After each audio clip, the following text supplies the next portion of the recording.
Muriel, pour ta première émission, c'est toi qui réponds au courrier du cœur du jour. Oh, merci, je suis honorée. Est-ce une fatalité de ne pas être mariée? Bonjour, le cœur des femmes. Je m'appelle Claude. J'ai 26 ans. Mon fiancé et moi sommes ensemble depuis plus de 6 ans.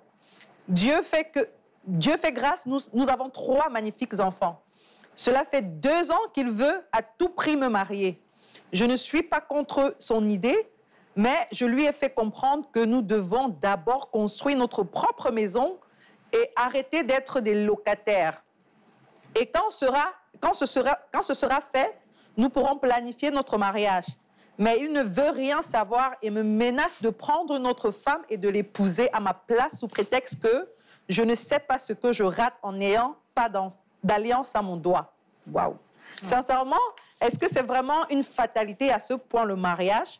Je suis perdue, mes grandes sœurs. Aidez-moi, s'il vous plaît. Claude du Congo. Voilà. C'est quand même bizarre d'entendre ça de la bouche d'une femme. Oui. Voilà. Claude, moi, ce que je pourrais te dire, c'est que déjà, le mariage, c'est une forme de concrétisation. Vous concrétisez votre union. Vous êtes ensemble depuis plus de 6 ans. Et je pense que le plus souvent, les femmes se plaignent d'être avec un homme pendant autant de temps et qu'au final, l'homme ne les épouse pas. Et toi, tu as la chance d'avoir quelqu'un en face de toi qui te demande de t'épouser et qui te met même la pression pour t'épouser, pour faire de toi sa femme. Qui, pour moi, le mariage, c'est vraiment cette union-là qui fait en sorte que les gens te respectent, qui te donne une position vraiment importante dans la société.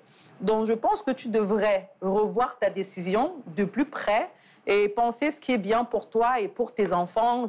N'aimerais-tu pas être dans un foyer légalement avec tes enfants? N'aimerais-tu pas qu'on t'appelle madame?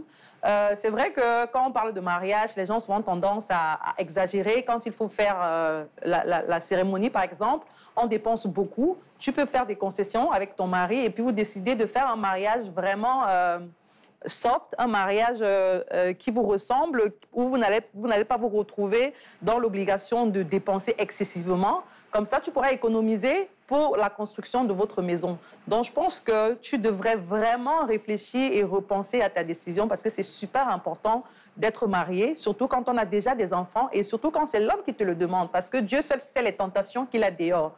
Et s'il te le demande, ça veut dire que quelque part, il y a des gens qui le suivent aussi derrière parce qu'ils savent que c'est un homme libre. À tout moment, on peut l'avoir. Donc, ma chérie, réfléchis bien par rapport à ce que tu veux et tu verras que tout ira bien.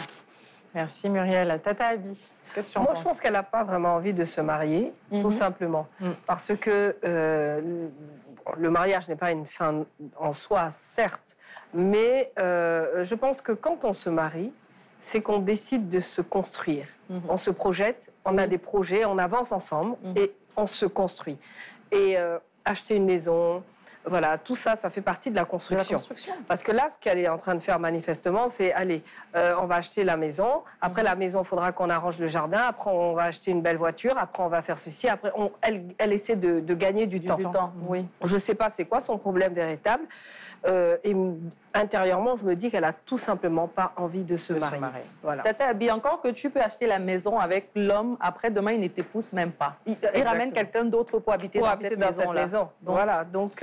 Quelle est la partie du mariage ne l'intéresse pas que vous n'avez pas compris dans son sujet? Elle n'a pas envie de se Elle veut être en union libre, peut-être. Et puis, si ça se trouve, parce que garçon... Mais elle n'a qu'à être honnête aussi. Non, justement. Mais après, je me dis, on est généralement confronté à ce genre de sujet, mais dans le sens inverse. Oui, exactement. Tu vois, aujourd'hui, on a une femme qui ne veut pas. Elle ne veut pas, elle a ses raisons. Si ça se trouve, comme Tata Abi l'a dit, quand on est en couple, on se projette, on se marie, ensuite on se réalise et tout.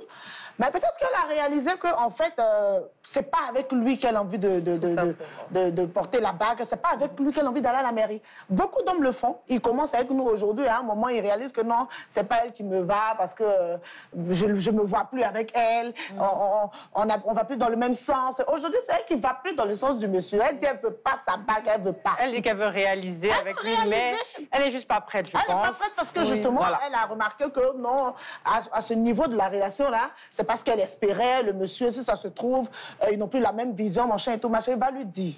Libère-le. Elle dit, elle veut pas, elle veut C'est pas. vrai aussi. Laissez les gens ne pas vouloir les choses. Merci, mesdames, pour vos conseils. Claude, en tout cas, bon courage à toi et puis donne-nous des nouvelles.